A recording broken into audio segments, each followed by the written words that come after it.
We're in one of the quietest parts of the Metropolitan Museum of Art. This is the Lehman collection, reconstructed to look like the interior of his apartment, with walls of silk and furniture and some real treasures, including a painting that we're standing in front of, Petrus Christus's A Goldsmith in His Shop. When you walk into this room, what you see mostly are religious paintings. And with this painting, we're looking at something that is secular, although for a long time we thought it had a religious meaning. It was only a few years ago that a halo was removed from the man seated. That halo was not original, but had thrown art historians for some time. The other thing that we see in this room are portraits. And in fact, now that this halo has been removed, we can see this painting much more in the light of a portrait than a religious painting. But this is one complicated portrait because it includes 5 figures and lots of stuff. So for a long time, that man in red was thought to be the patron saint of goldsmiths, a saint who was especially associated with the city of Bruges, which is where Petrus Christus painted, and an incredibly wealthy city, part of the territories ruled by Philip the Good, the Duke of Burgundy, who was one of the wealthiest men in Europe. We're looking in a jeweler's stall, a small shop that would have opened up onto the street. And if you look carefully, you can see a convex mirror that's reflecting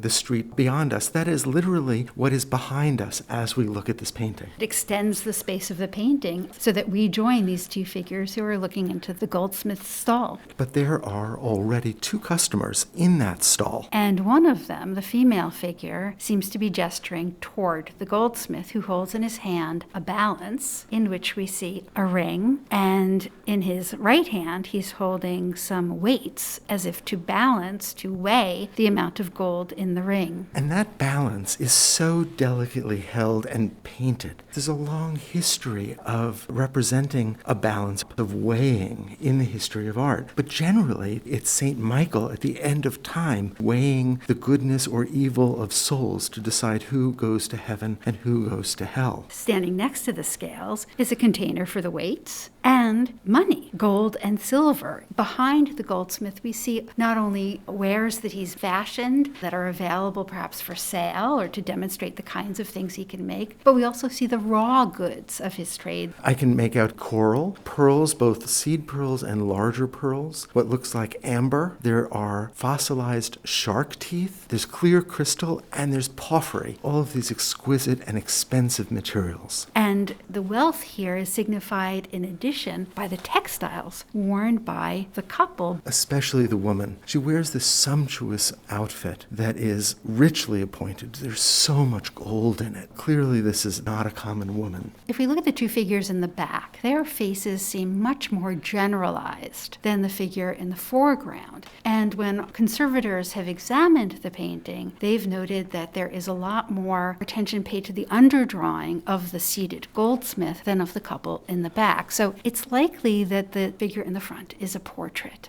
Now, art historians think that the female figure represents the grandniece of Philip the Good, the Duke of Burgundy, who just at this time had arranged a marriage for her with the King of Scotland. So she's about to become the Queen of Scotland. And Philip the Good, the Duke, sent her off with incredible treasures for her marriage: gold, silver, the most luxurious fabrics. He spent a fortune. And one of the things he did was give her gold and silver objects commissioned from some goldsmiths in Bruges. And so now we're in the realm of conjecture. But we think that this painting might have been commissioned by the goldsmith himself. That is, that this was something that he could have hung up in his guild hall or perhaps even in his shop to show off the fact that he had been patronized by Philip the Good. But it's important to note that the woman is not a portrait of Philip the Good's grandniece. That would have been presumptuous to include her in this kind of painting. We're not sure who the male figure is, and we're not sure which goldsmith this is. There were several who furnished items for Philip the Good for his grandniece.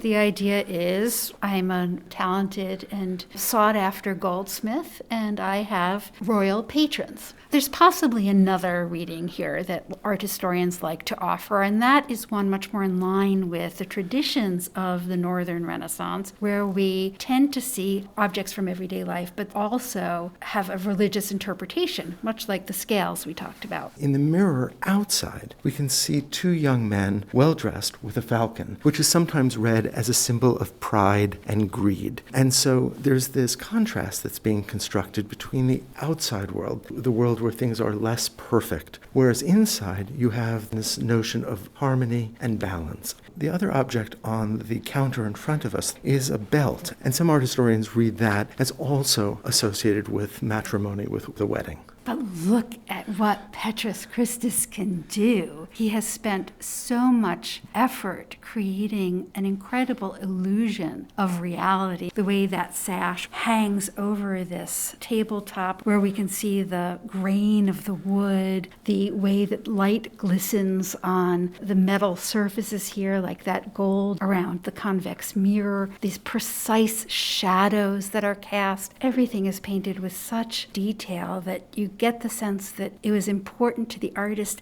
and the patron that all of these objects be represented as realistically as possible. There's an interesting relationship in the North between the representation of jewels and divinity. In so many paintings by Jan van Eyck, for example, God is shown encrusted with jewels. And so here in this more secular context, it's important to remember that lavish jewelry could be a means with which to represent the divine. We know that some of the objects are destined for the church. For example, we see a crystal container sitting on top of that, a pelican, which is a symbol of God's sacrifice for mankind. This is a container that likely would have held the wafers, the bread that became the body of Christ during the sacrament of the Eucharist, during Mass. Look at how carefully Christus has painted the reflections on those objects, or the wooden shutters that have opened in the window. A kind of attention to everyday facts that's an important part of Renaissance art.